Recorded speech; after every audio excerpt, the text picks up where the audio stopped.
Let's go to Nick in Salt Lake. Hello, Nick. You're on the Glenn Beck program.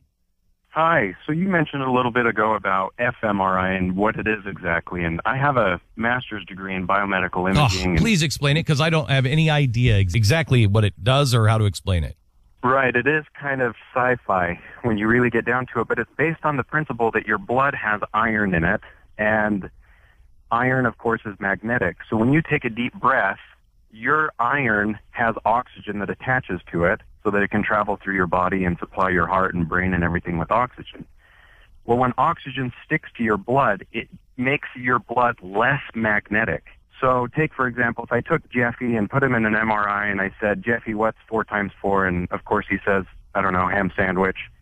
That part of his brain. I just want you to know he's a biomedical expert. He's a scientist, he knows. man. Yeah. Back off. He knows that. Oh, crap. He's a scientist. Okay, that example. All right, go ahead. Cheese sandwich. Yes. Yeah. That part of his brain that knows the answer to that question is going to require more blood to make those neurons fire, and it's going to consume that oxygen and make that part of the brain more magnetic. So if you go to, your run-of-the-mill MRI scanner could do this if you had the right software attached to it, but it doesn't show brain waves, it shows brain function. That's what the F is, fMRI, functional magnetic resonance.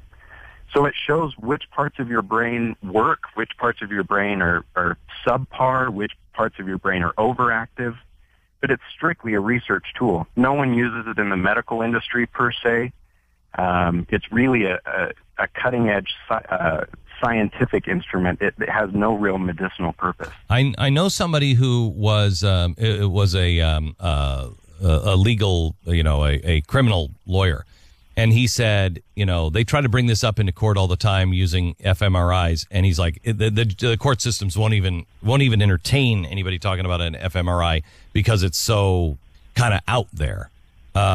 It is on some level. The sensitivity of it, I can see which parts of your brain are consuming more oxygen. If I say, what's your name? Or, tell me about your most traumatic experience. I can see which parts of your brain require more oxygen, ergo they're more active than other parts. But there's still a lot of unanswered questions about it. What are you exactly seeing? How much of the brain is actually requiring this additional oxygen and so on? I find this really intriguing. This is from the Department of Education's report that came out in February of this year. While it is impractical to use fMRI in the classroom, Bill and Melinda Gates Foundation points out that researchers are beginning to use multiple methods to explore how specific brain activity is correlated with other cognitive and affective indicators, and they are practical to measure in the classroom settings. Not at all. That's a stretch if I've ever heard one. It's not even practical to use in the medical setting. There's no use for it in the medical setting. People try to use it for autism, but I think that, my kid might have autism, so I'm going to go do an fMRI and I'll be able to detect which areas of my kid's brain aren't functioning properly.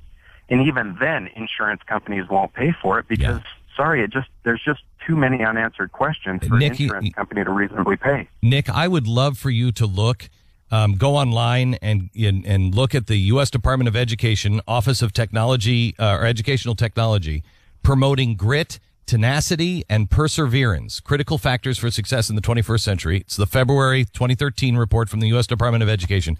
I'd love for you to read this and tell me your thoughts because it's full of this kind of stuff. It's 1984, Gattaca, you name it. It's sci-fi stuff on what they're talking about doing to our kids. And I'd love for you to tell me what you think, what your opinion is.